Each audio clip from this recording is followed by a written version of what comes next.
খাসির মাংস। এবার এর মধ্যে দেব পেঁয়াজ, টক দই, বেশ টক দই 200 গ্রাম টক দই দেওয়া হলো। তারপরে নুন দিল স্বাদ মতো। এবার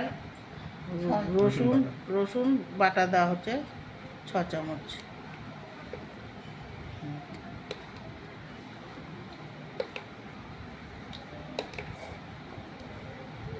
আদা বাটা দেওয়া হবে 4 চামচ।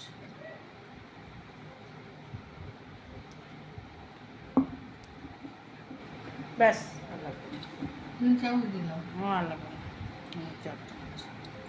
টমেটো দুটো দিবেন।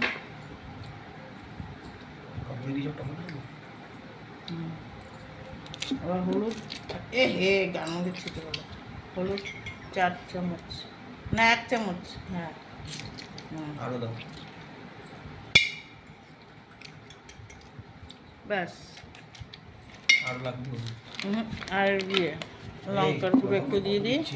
হ্যাঁ, অত না, এটুকুই ঠিক আছে। তেল, আবার সরষের তেল দেওয়া হবে।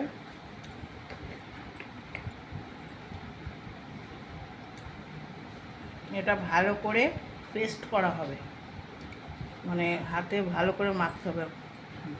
মাখলে নুন ঝাল সব থাকবে।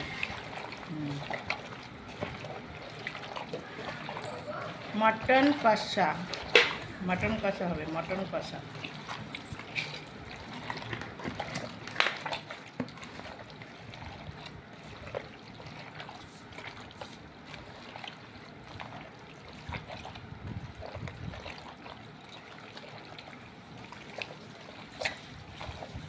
ভালো করে মাখিয়ে আধ ঘন্টা রেখে দেবো।